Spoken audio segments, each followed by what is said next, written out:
Donc là, je vais continuer mon dialogue avec Chouard sur le référendum d'initiative citoyen qui parle en permanence de la question centrale qui est de rendre le pouvoir au peuple. La question à laquelle ne répond pas Chouard, puisque je suis son travail, c'est qu'est-ce que le peuple ? C'est la question préalable. Qui est du peuple et qui n'en est pas ? Et donc là, c'est une question difficile à laquelle j'avais déjà essayé de répondre il y a quelque temps.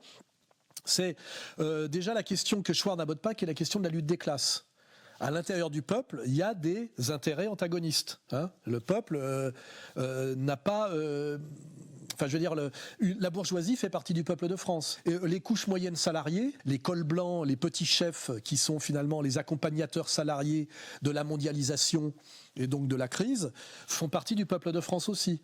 Dans un mouvement référendaire, ils n'ont pas les mêmes intérêts que les victimes de la mondialisation, qui sont aussi du peuple et qui sont, je le dis, le petit salariat qu'on appelle le nouveau prolétariat et la petite classe moyenne, qui sont les petits propriétaires de leurs moyens de production. Le référendum ne fera que prolonger et porter la lutte des classes dans un référendum. Cette question-là, elle n'est pas posée ni résolue par le RIC. Et puis après, il y a si on peut pousser un peu plus loin, c'est comment définir ce que c'est que le peuple. Pour moi, un peuple, c'est une famille. Et on peut très bien appartenir à plusieurs familles.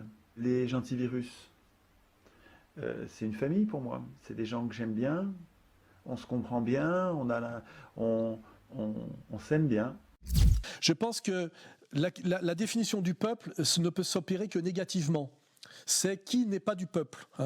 Et là, il faut en avoir forcément une définition de combat. Puisque d'ailleurs, quand on parle de peuple, c'est des périodes de crise. Quand il n'y a pas de crise, on n'en parle pas. Aujourd'hui, on parle du peuple en souffrance, du peuple qui est dans le baba, du peuple qui est martyrisé par le pouvoir, du peuple qui est martyrisé par les ennemis du peuple. Or, les ennemis du peuple font aussi partie de la communauté nationale, et donc du peuple, je veux dire, au sens non polémique, et non, je dirais, non combatif du terme. Et là-dessus, je crois que Chouard est assez absent. Il faudrait qu'il prolonge la réflexion. Donc moi, je propose une définition. C'est « et du peuple, celui qui produit et qui reproduit ce que j'appelle le principe de réalité. C'est-à-dire, il y a la question du travail, et du travail productif. Donc, il faut d'abord se poser la question de ce que c'est que le travail et le travail productif. Donc, qu'est-ce que c'est que le parasitisme, Et aussi la question de l'identité, quand on parle de reproduction. C'est-à-dire, finalement, si on additionne la question du travail et la question de l'identité, et du peuple, le travailleur français. Ce qui est d'ailleurs la définition même du gilet jaune, mais ça veut dire que le travail, c'est une question très, très, très complexe, puisque c'est travail productif, donc c'est pas travail parasitaire, c'est pas absence de travail, c'est pas exploiteur non plus. Et là, il y a la question un entrepreneur est un travailleur et pas forcément un exploiteur. Comment dirais-je, un salarié responsable des ressources humaines peut être un exploiteur, bien qu'il soit un salarié moyen. Moi, je ne suis pas violent, mais la manière dont je fais les choses est violente. Convoquer comme ça, appeler quelqu'un au téléphone, lui dire « Tiens, tu peux passer dans mon bureau ?» Oui, tout de suite. Et puis quand la personne arrive, ne se doutant de rien, lui dire « Bonjour, assieds-toi, tu vas quitter l'entreprise tout de suite. » Je ne suis pas violent, je ne frappe pas, je n'insulte pas. Mais l'acte en lui-même est d'une violence inouïe. Donc là, toute cette discussion sociologique, économique, qui d'ailleurs a beaucoup à voir avec la sociologie marxiste, Chouard est totalement absent de cette question. Il est tellement dans la question constitutionnelle qu'il a oublié il ignore, ou il a oublié, ou il n'a pas parlé du reste. Il va falloir qu'on redialogue, lui et moi, sur ces questions qu'il n'aborde jamais et qu'à mon avis, il ne maîtrise pas beaucoup. Voilà.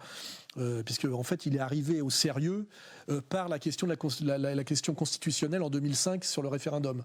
Donc j'ai l'impression qu'il manque de culture sur des tas de sujets, ou alors effectivement il est tellement spécialisé il s'est tellement spécialisé dans ses assemblées constituantes, ses ateliers constituants, qu'il a oublié les questions fondamentales. C'est le peuple, qu'est-ce que c'est ?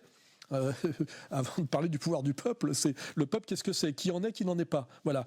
Donc le peuple, je pense moi que c'est le travailleur français. Ce qui pose la question du travail et du parasitisme, et ce qui pose aussi la question, à travers la reproduction, de l'immigration et de l'oligarchie. Vous verrez que là, on arrive à des concepts assez précis. Donc ça pose la question du pouvoir bancaire et du pouvoir du CRIF. Vous verrez assez rapidement.